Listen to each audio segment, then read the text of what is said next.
Hello guys, I'm Krishna and I welcome you all on behalf of CSI chapters vcode of Vit-Ap University. We'll take a look at a very important topic today.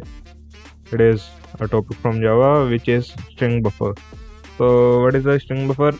It is nothing. It is basically just like string, but it uses some RAM and it is faster than simple string. So it is like a method, not a method. It is kind of way of storing some string value to a variable. So you'll get more clarity on this topic with an example. So yeah, I'll just begin. So for creating string buffer, we have to use the string buffer keyword, and let's name it str. And yeah, it is kind of like creating an object with this string buffer, and let's add some data to it. For example, beautiful.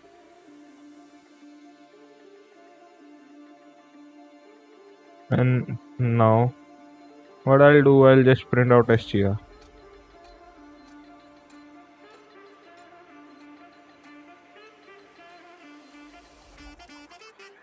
So you can see it is returning beautiful. So the value assigned to str, it is beautiful, and the data type is string buffer, not string, it is string buffer. Okay, so what I'll do now, there is a method in this string buffer which is insert. So I'll tell you about this insert method in this video. So what is the use of insert method? It is used to add some more string or some more data to this existing string, and you can do it like at any index. So I'll show you how to do it. So name of our string, it is str, and what we have to do, str dot insert, and here let's say I am willing to add place.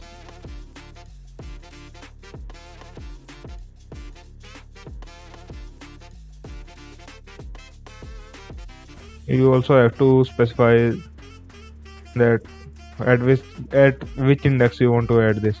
So for example, let's say I want to add it on third place at index 3. So it goes like this, 3 comma place. So 3, here Visual Studio Code is saying set, but you can just remember it as this, index 3. So it'll add place at index 3. And if we run this code, let me just print out this str now. So you can see it is printing out BEA, and at index 3 it is placing place. So place gets index 3, and other beautiful UTIFUL, it gets shifted towards right. So the index up to A, it is same as before, but the index of UTIFUL, it will change, it will shift. So I hope it was clear to you guys. If you have any doubt, you can rewind the video, take another look at it. You can also take a look at previous videos. We have many videos, more than 125 videos uploaded to our channel. You can also take a look at our WhatsApp groups, because in our WhatsApp group you'll get more help in your coding or programming doubts. We have a core member there, they can help you. And not only a core member, everyone can help you in these groups. We have 10 CSI vcode group, so you can join one of them. It'll be more helpful. You'll get questions every day in that group. We'll provide you the link for that group in the description. You can check it out. I promise you it will be very helpful for you. And yeah, if you still have any doubt, you can ask us in the comment section. Till then, bye bye, see you guys in our next video. Thank you.